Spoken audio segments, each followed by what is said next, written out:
In this lesson, we'll learn how to place a staircase in our building model.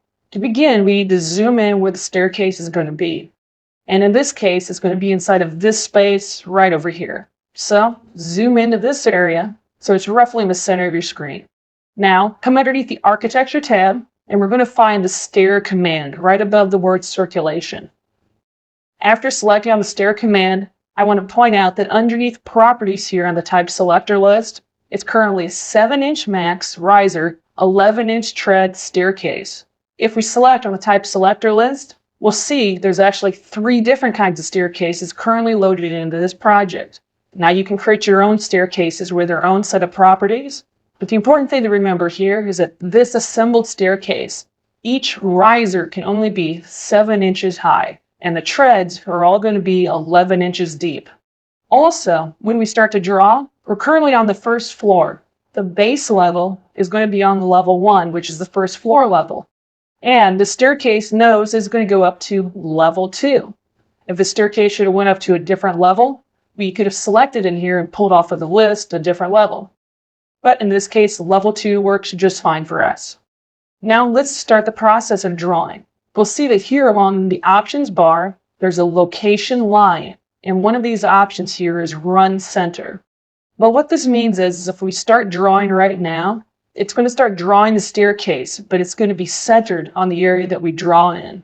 And I don't really want to draw the staircase right down the center of the staircase. This is a fairly tight area. So as a result of that, I'd like to draw this staircase from one of the edges of the staircase. To do that, I'm going to come underneath the location line and change this run center to be exterior support right.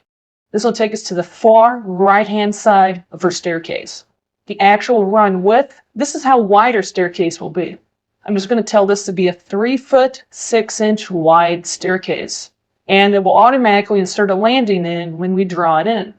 One last thing to take a look at is up here going across the top. Make sure that you have run highlighted and that straight is the option that's currently highlighted. You can do a variety of other kinds of staircases, including a spiral staircase, these L-shaped staircases. Now when you see the L's and the ones that turn back on themselves, these are ones that do that shape without a landing. But the kind of staircase we're doing will have a landing, and that's the reason why we've chosen not to choose one of these 2 types. Come into the drawing area, and the exact location we might modify after the fact, but just click roughly the middle location right along the edge of this wall. Start to draw up, and as you do this, you'll see treads being added, risers being added. We can also see that down at the bottom of the staircase, it's given us a count of how many risers have been created and how many risers are still left to be created. And it knows this based on the maximum rise as well as the level heights. Change this to be 9 and 9, so 9 risers created, 9 remaining, and then click. Next, move over here, and roughly lined up with the other staircase, click again, and then come straight down. You'll see it's trying to automatically add a landing there in the middle. And I'm not being really accurate when I click, so you don't have to click necessarily where you see the last tread. You can click somewhere out here in space, and that will finish up your staircase. Once the staircase has been drawn in place like this, click on the big green check mark. And then it will draw in that staircase. Let's take a better look at what this staircase actually looks like by putting a camera inside of this space and taking a photo in this direction. To do that, you just come underneath the View tab, move over here to the Words 3D view, and then pick Camera off of the list. Stand just inside of the doorway here by clicking, point the camera in this direction, and then click. When you do this, you'll now have a nice picture of what the inside of this staircase looks like. If you want to adjust the width of this so you can see more of it, just click on these dots and pull these dots up or to the side. This area right here, by the way, is where the second floor starts, and we can see that the opening that makes up this space is currently a little bit too big because this staircase is not currently attaching itself to the floor. But we can always come back in there later and clean up that condition. But as you can see, in order to place the staircase inside of a space, and I'm going to go into a plan view to show this, you'll select on the Architecture tab, choose the Stair command off of the list, Make sure to pick your location point so that it's in the right spot. When we first had it, it said center, and that would have drawn that outline straight down the center of the staircase. Instead, we picked exterior support right, which meant that we could specify where the outer walls were at, and then draw it down in this direction, and also specify the width of the staircase so that it will fit. But what it does have is it already has some railing showing up here on our staircase. We're going to create an example of just a straight line of railing, and we're going to do that on the outside of the building so that you can see the process of how to do it. We'll also modify this existing railing so that it comes over and then comes back across so that nobody comes around and just falls into this hole here that's been created by the staircase and the opening. So to begin with, let's start by drawing a piece of railing just outside of our building. Ultimately, we will get rid of it, but this will give us a good feel for the process of drawing a railing. Underneath the Architecture tab, we're going to select on Railing. You'll see under Properties that this is a handrail rectangular. And when we start to draw where we want the handrail to go, whatever the length of that line is if we get ready to draw, this handrail will be that exact length, and it'll be whatever that shape is as well. In this instance, let's draw a handrail out here on the outside of the building. Make sure with your drawing tools that it's a straight line. You can also draw a rail that happens to be curved, that's circular. They can be pretty much any shape that you want it to be. But for this example, we're just going to do a straight line. Click once somewhere out here. Now this is up on the second level, so this is going to look like it's floating in space here in a moment, but that's okay. Click over here, click the endpoint, and then click again. What we've done is we've drawn two lines, and the railing is going to follow the line from this point to the corner, and then wrap the corner and come back down. Click the big green check mark, and then move up to your 3D icon so we can take a look at it in 3D. You'll see there's the railing that we just drew from the end point around, wraps around the corner, and comes back. That's the basics behind drawing a railing. It's just a matter of selecting the railing command, picking the type of railing that you want off of the list, then drawing the path that you want the railing to follow. Now, if you want to make modifications to an existing railing, this is how you do it. We're going to select on this railing, and we're just going to delete it for right now. And we're going to work on a railing that already exists in our project. And this is a railing that was created when our staircases were created. So to get to there, we need to come back to our level 1 floor plan view. So just double click on level 1. You begin to see that the railing in this instance is actually showing up as being a dashed line, at least for the majority of this. And now technically we can edit the railing from here, but I'd really like to edit it up on our level 2. So just double click here on level 2, and we can see that same railing, if we zoom in here on the top, coming around on level 2. Right here's where our opening is. This is the top of our staircase, and you walk down the stairs in this direction. What I want to do is add another piece of railing that comes up to here and comes back across. To add the railing, instead of just drawing it in like we did in the previous example, select on the already existing railing. This railing was automatically created when the staircase was created. And then pick on Edit Path. This is the same process if we wanted to modify the path that the railing that we had just done in the previous steps. We could have selected on that railing, clicked on Edit Path, and then redrawn any of those lines that made up the path, and then the railing would have followed that path instead. This next part is key. Something you may have learned from Revit already is the ability to select on a line and then drag the line out by clicking on the grips.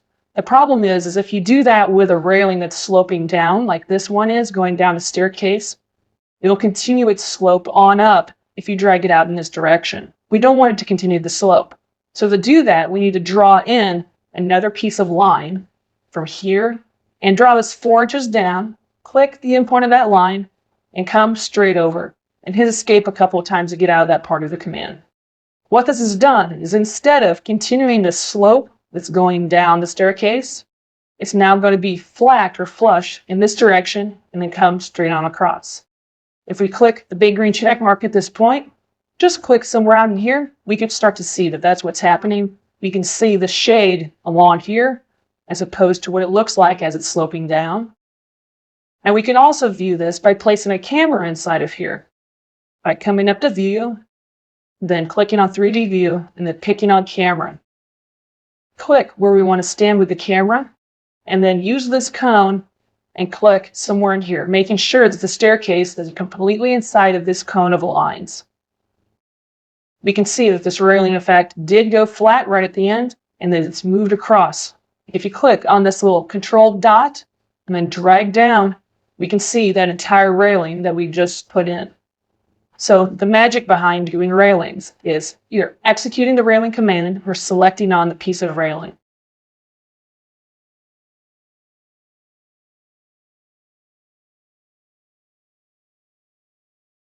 If we zoom in to take a look at these different railings, you'll see that this one is made up of a bunch of glass panels. It also has some railings going maybe across the top. Here we have some individual balusters, as well as a handrail, and then the top. Here we have a group of railings, as well as some balusters that are standing straight up. And that's how these individual railings are made. If we select any of these railings, in this case I'm going to select in the glass panel bottom fill, we can go to Edit Type to see some of their properties. A few of the properties that we need to look at begin with the top rail. That's this particular bar that's going all the way across the top. For this one, it's 3 foot tall off of the ground. It also has elliptical 1.5 by 1 1/8 for the type. Now what this indicates is that there's an elliptical shape that has those dimensions and it's being swept the length of whatever the railing is. I'm going to go back into the properties by selecting on the railing and Edit Type. So that's what this is right here. If there's a handrail, oftentimes you'll see that handrail information here on the list. Other times that handrail information will be underneath rail structure. And if you click Edit to that, in this case, we can see there are 2 rails. One is 2 foot 8 inches off the ground, the other is 2 foot 4 inches off of the ground, and they're both 1 inch square. And those are these 2 rails that we see here. I'm going to click on OK. Now, so far what we haven't seen is what makes up these panels. Well, what makes up the panels is if we select on Edit Type one more time and go into Baluster Placement and select on Edit. Each of these panels are considered their own individual baluster, whether it be the steel frame or the glass panel, which is 2 feet by 8 feet. That particular family, which is a family just like a table would be or a sink would be, gets repeated again and again and again along the length of this particular railing structure. And some of the distances in between them are controlled through over here. There's also the start post, corner post, and end post for these. If I click cancel just to get out of this menu so we can see it, and I'm going to pull my type properties over, this is one of those corner posts. And this is going to be repeated at the start, as well as any time that this has a corner, this post will now show up. So let's take a look at these properties again on some of these other railings. I'm going to click on OK to this and zoom back out, select on this rail here, and then click on Edit Type. What we have, 3 foot 6 high, is the top of this rail. And it's a rectangle. It's 2 inches by 2 inches. There's also a handrail in this case, positioned on the left-hand side, that's circular in 1.5 inches around. We go to baluster placement and click on Edit. We'll see that every 4 inches, it's supposed to repeat this baluster square family again and again and again. I'm going to click on Cancel with both of those menus to get out, and now select on this last railing and pick on Edit Type. If we take a look at the baluster placement in this case and select on Edit, we can see that there's a baluster round as well as baluster round all the way on down. These are going to be put into place every 4 feet on center or at the start, corner, or ends of wherever this railing condition is at. And we can see there's one of those balusters right there, and every 4 feet they're being drawn in. Now I'm going to hit on Cancel to get out of this menu. I'm going to come up to Edit next to Rail Structure. And here we can see each of these rails going straight up, as well as their height off of the ground, and their overall 1 inch diameter around. This is the shape, and this is their height. As far as materials go, it's currently listed as being by category, but if someone would click inside of there, you could specify that this is made out of stainless steel, aluminum, PVC, whatever material you like to be made out of, just specify it through here in the materials. So railings, they're made up of rails as well as balusters. They also have copper rails and handrails associated with them.